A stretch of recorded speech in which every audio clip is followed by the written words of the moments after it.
எல்லாருக்கும் வணக்கம். இன்னைக்கு ஒரு சந்தோஷமான விஷயம். அது நான் வளர்த்த குழந்தைங்களோட உங்ககிட்ட சொல்லணும்னு ஆசைப்படுறேன். காஞ்சனா 4 படம் ஷூட்டிங் ஆரம்பிச்சிருக்கோம்.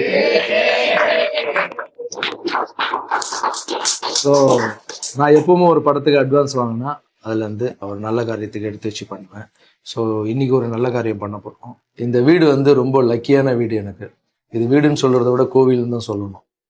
ஏன்னா நான் குரூப் டான்ஸராக இருக்கும்போது அம்மா கிட்ட கொஞ்சம் கொஞ்சமாக காசு சேர்த்து கொடுத்து அம்மா வாங்கினேன் இந்த இடம். ஃபர்ஸ்ட் டைம் நான் கட்டின வீடு இந்த வீடு. நாங்கள் என்ன நினச்சோன்னா நம்ம வாடகை வீட்டுக்கு போயிடலாமா, பசங்களுக்கு இந்த வீடை கொடுத்துருவோன்னு 20 வருஷத்துக்கு முன்னாடி இந்த வீடை இந்த குழந்தைங்களுக்காக கொடுத்துட்டு நாங்கள் வாடகை வீட்டுக்கு போயிட்டோம்.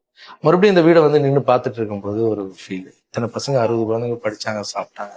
ஃப்ரீயாக நம்ம என்னென்னவோ கொடுக்குறோம். அதை விட கல்வியை ஃப்ரீயாக கொடுக்குறது தான் வந்து கரெக்டாக இருக்கணும்னு தோணுச்சு. இந்த வீட்டை வந்து கொஞ்சம் ரிப்பேர் பண்ணி இலவச கல்வி கொடுக்கலாம். இந்த வீடை வந்து ஸ்கூலுக்காக பயன்படுத்த போறோம். இந்த வீட்டில் நான் வளர்த்த பொண்ணு இப்போ டீச்சர் ஆயிருக்காங்க. அவங்க நான் கட்ட போற ஸ்கூலுக்கு முதல் டீச்சரா அப்பாயிண்ட் பண்றதுல நான் ரொம்ப சந்தோஷப்படுறேன். என் பேர் வேளாங்கண்ணி. நான் வந்து அண்ணாவோட வீட்டில இருந்து தான் தங்கி வளர்ந்து படித்தேன். எனக்கு எல்லா ஹெல்ப்பும் அவங்க தான் பண்ணாங்க. இப்போ நான் டீச்சரா இருக்கேன், ரொம்ப பெருமைப்படுறேன். அண்ணாவோட வீடை ஸ்கூலா மாத்த போறாங்க. அதுல நான் முதல் டீச்சரா ஜாயின் பண்றதுல ரொம்ப சந்தோஷமா இருக்கு.